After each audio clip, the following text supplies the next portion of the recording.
क्या national conference की सरकार जो काउंसिल ऑफ मिनिस्टर्स में 3 अभी तक वैकेंसीज हैं, इनको फिलअप करने का रिस्क लेगी? क्या मुख्यमंत्री उमर अब्दुल्ला 3 नए लोगों को अपने मंत्रिमंडल में शामिल करेंगे? क्या ये होगा? ये सवाल इसलिए मैं पूछ रहा हूं क्योंकि चारों तरफ ये शोर है कि राज्यसभा के चुनाव हो गए, असेंबली के चुनाव हो गए, अब ये जो काउंसिल ऑफ मिनिस्टर्स में 3 वैकेंसीज हैं, इन्हें भरा जाना चाहिए। और ये भी कहा जा रहा है कि 1 साल का समय हो चुका है।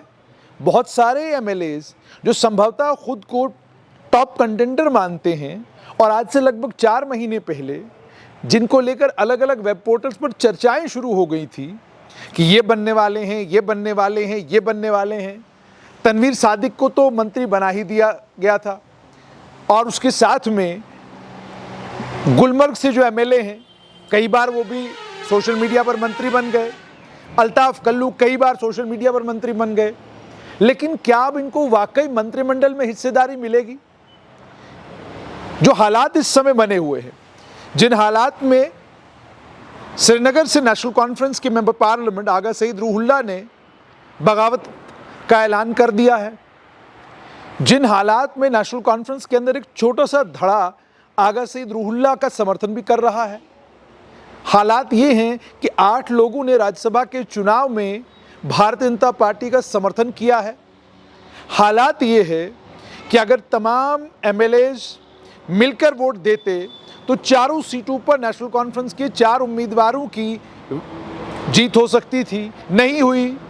भारतीय जनता पार्टी के प्रदेश अध्यक्ष सत शर्मा मेंबर पार्लियामेंट बन गए। तो यानी घटनाक्रम कुल मिलाकर ये है कि नेशनल कॉन्फ्रेंस के 1 साल सरकार में होने के बाद नेशनल कॉन्फ्रेंस के अंदर ही डिस्कंटेंट है। अब डिस्कंटेंट के कई कारण हैं, तो अब आपने उस डिस्कंटेंट को रिड्रेस करना है। तो रिड्रेस करने का नेशनल कॉन्फ्रेंस के पास एक सरल फार्मूला ये है कि 3 लोगों को मंत्रिमंडल में जगह दी जाए और बाकी लोगों को पार्टी स्ट्रक्चर में एडजस्ट किया जाए, और जो बचे खुचे लोग हैं उन्हें जो बोर्ड जिनकी इजाज़त जब उपराज्यपाल देंगे उन बोर्डों का जिम्मेदार बनाया जाए। और उसके अलावा भी अगर कुछ लोग बचते हैं उन्हें भी कुछ और पार्टी के अंदर पद दिए जा सकते हैं या सरकार के अंदर उनको छोटा मोटा कोई कामकाज दिया जा सकता है। अब ये समीकरण है सारे। अब दावेदारी किसकी है? जाहिर सी बात है, अर्स्टवाइल डिस्ट्रिक्ट डोडा की बात की जाए तो 3 जिले हैं। 3 जिलों ने भारी बहुमत नेशनल कॉन्फ्रेंस को वोट की शक्ल में दिया है। अब इन 3 जिलों की भी दावेदारी है कि जी हमें तो आपके काउंसिल ऑफ मिनिस्टर्स में जगह चाहिए, लेकिन हो सकता है पार्टी ये कहे कि हमने आपको राज्यसभा का सांसद किश्तवाड़ से सज्जाद किचलू दे दिया, अब और कुछ देने की कोई ज़रूरत नहीं है। उसके बाद बारी आती है कठुआ सांबा ज़िले की। वहाँ पार्टी को मजबूत करने के लिए एक समय में सबसे मजबूत दावेदार डॉक्टर रामेश्वर सिंह थे बन्नी के, लेकिन अब गतिविधियां और अब हालात और समीकरण इस तरह के बन गए हैं कि शायद संभवतः अब वो रेकनिंग में नहीं है, अब वो कंटेंशन में भी नहीं है। अब उसके बाद कौन लोग हैं? अब उसके बाद आते हैं रिटायर्ड जज हसनैन मसूदी। हसनैन मसूदी कानून के ज़बरदस्त जानकार हैं, ऑलरेडी लोकसभा में नेशनल कॉन्फ्रेंस का प्रतिनिधित्व कर चुके हैं, अनुभव है उनके पास 5 साल का।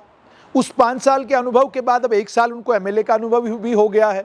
संभवतः लॉ मिनिस्ट्री पर उनकी नज़र होगी कि भाई यहाँ पर मैं रहकर कानूनी तौर पर कानूनदानों की मदद कर सकता हूँ। मीर सैफुल्ला भी बड़े काबिल वकील हैं। नज़ीर गुरेजी भी चाहेंगे कि ये हिस्सेदारी उनकी होनी चाहिए। तो नॉर्थ कश्मीर को भी नेशनल कॉन्फ्रेंस ने हिस्सेदारी देनी है। और उसके बाद बडगाम की हार के बाद अब दबाव नेशनल कॉन्फ्रेंस के ऊपर और है कि श्रीनगर ज़िले से आपको एक मंत्री बनाना है। तो सबसे बड़े दावेदार तनवीर सादिक हैं। उमर अब्दुल्ला के साथ कभी रनिंग करते नज़र आते हैं और कभी इंडियन एक्सप्रेस अखबार में कोई लेख अगर लिखा जाता है उसको लेकर ट्विटर के ऊपर नज़र आते हैं, तो वो भी बड़े दावेदार हैं। तनवीर सादिक के अलावा कई और, अली मोहम्मद सागर के सुपुत्र सलमान सागर, उनके पिता पार्टी के महासचिव हैं, सुपुत्र का बनता है, उनका सुपुत्र मानते हैं, और कि मैं काबिल एक लेजिस्लेटर हूँ और मुझे क्या कहते हैं जिम्मेदारी मिलनी चाहिए, मुझे कलमदान मिलना चाहिए, मुझे काउंसिल ऑफ मिनिस्टर्स में जगह मिलनी चाहिए। इसके अलावा अन्य कई और लोग हैं जो खुद को दावेदार मानते हैं, जिनकी दावेदारी है। बात यहाँ पर मेंबर पार्लियामेंट राजौरी पुंछ अनंतनाग मियां अल्ताफ के सुपुत्र, उनकी बात भी हुई। मियां मेहर अली के बारे में खबर चलाई गई, कहा गया कि वो बहुत बड़े मजबूत दावेदार हैं, मंत्रिमंडल में उनको जगह मिलेगी। उसके अलावा जावेद चौधरी हैं, उनकी दावेदारी भी बड़ी ज़बरदस्त है। एजाज जान कहते हैं लंबे समय से पार्टी का सतून बन के मैं पुंछ में इतने लंबे समय से खड़ा हूँ, इतना लंबा समय पार्टी को दिया है मैंने, मेरे पास विकल्प कई थे लेकिन किसी विकल्प की तरफ मैंने कभी देखा नहीं। अपने स्वर्गीय पिता जीएम जान के देहांत के बाद लगातार नेशनल कॉन्फ्रेंस का मजबूत सतून बनकर पुंछ में बैठे हुए हैं, उनकी भी दावेदारी है। अब जब इतने दावेदार हों और स्थिति ये बन गई हो कि आप 12 सिलेंडर न दे पाए हों, 200 यूनिट मुफ्त बिजली न दे पाए हों, आप होम डिपार्टमेंट से जुड़ा हुआ जितना आपका एजेंडा था उस एजेंडे में से 1% भी आप हल न कर पाए हों, आप एडवोकेट जनरल की अपॉइंटमेंट न कर पाए हों, अन्य कई और मुद्दे हैं, अन्य कई और पॉइंट्स हैं आपके मैनिफेस्टो के जिनको आप पूरा नहीं कर पाए हैं, और उसके बीच में आगा सैयद रूहुल्लाह इस तरीके से बगावत का ऐलान कर दें पार्टी के अंदर और आपको याद करवाएं कि हमने, लोगों ने आपको मैंडेट दस्तखत कराने के लिए नहीं बल्कि लोगों ने आपको मैंडेट आर्टिकल 370 को रिजरेक्ट करने के लिए दिया था, तो उसके बीच में मंत्रिमंडल का विस्तार करना ज़रा उमर अब्दुल्ला के लिए मुश्किल काम होगा। और मंत्रिमंडल का विस्तार अगर पार्टी स्ट्रक्चर को तब्दील किए बगैर किया और जिन लोगों के बारे में संभवतः पार्टी को ये लगता है कि इनकी नाराज़गी भारी पड़ सकती है, अगर उन्हें मंत्रिमंडल में जगह नहीं देनी है, पार्टी स्ट्रक्चर में कोई जगह देनी है, तो बिना जगह दिए अगर मंत्रिमंडल का विस्तार किया तो बवाल हो सकता है। ये मुख्यमंत्री उमर अब्दुल्ला भली भांति जानते हैं। तो क्या होगा?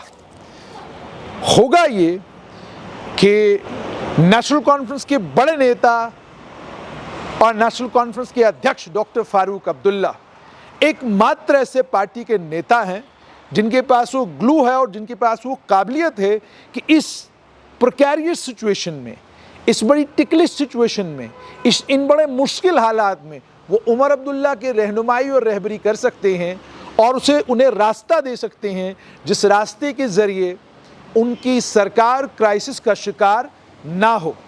इतना ही नहीं बल्कि जो काउंसिल ऑफ मिनिस्टर्स है, उस काउंसिल ऑफ मिनिस्टर्स को लेकर भी पार्टी के अंदर गतिरोध है, नाराज़गी है, आरोप प्रत्यारोप हैं। पार्टी के एमएलए अपनी ही काउंसिल ऑफ मिनिस्टर्स में जो मंत्री हैं उनके खिलाफ प्रचार प्रसार का काम भी कर रहे हैं। हालांकि ये प्रचार प्रसार गोपनीय तरीके से हो रहा है, पर हो रहा है। तो मतलब साफ तौर पर यह है, जो मंत्रिमंडल हैं उस मंत्रिमंडल में 2 मंत्रियों के अलावा बाकी किसी से नेशनल कॉन्फ्रेंस, कांग्रेस या अन्य दलों के एमएलए खुश नहीं है। ये बात कई एमएलए से बात करके पता चलती है। अच्छा, इसमें एक इंटरेस्टिंग और एलिमेंट है कांग्रेस का। कांग्रेस के कुछ नेताओं से जिनसे मेरी बात हुई, उन्होंने कहा कि अगर हमें मंत्रिमंडल में 2 स्थान नहीं मिले तो हम ऑलरेडी नेशनल कॉन्फ्रेंस से कांग्रेस नाराज है, तो हम ये अलायंस छोड़ देंगे। क्या अलायंस छोड़ेंगे? बिहार में आपका सूखड़ा साफ हो गया, देश में आपकी किरकिरी हो रही है। तो जब बिहार में आपका सूखड़ा साफ, देश में आपकी किरकिरी, तो इस अलायंस को छोड़ना आपके बस का रोग नहीं है। बने रहेंगे आप इसी अलायंस में, चाहे आपको काउंसिल ऑफ मिनिस्टर्स में जगह मिले या ना मिले।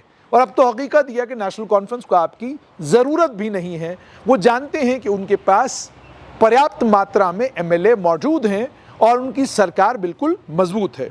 और वो कोशिश करेंगे कि जो उनके 41 एमएलए हैं, इन एमएलए में से जो सबसे ज़्यादा महत्वाकांक्षी हैं उनको एडजस्ट किया जाए पार्टी स्ट्रक्चर में और काउंसिल ऑफ मिनिस्टर्स में, और जिनकी महत्वाकांक्षाएं ज़रा कम हैं उन्हें समझा बुझा कर 2 साल इंतज़ार करने के लिए कहा जाए और 3 साल के बाद मंत्रिमंडल के अंदर फेरबदल करके बाकी लोगों को भी मौका दिया जाए। ये एक तरीका नेशनल कॉन्फ्रेंस निकाल सकती है, ऐसा सूत्र बताते हैं। लेकिन 3 साल लंबा समय है, यहां तो कल की खबर नहीं कि होगा क्या, और जिस तरह से देश में राजनीति हो रही है और जिस प्रकार से हमने रातों रात सरकारों को बदलते देखा है, क्या इतना लंबा समय सरकार चलेगी, इस पर भी चिंतन मंथन चल रहा है।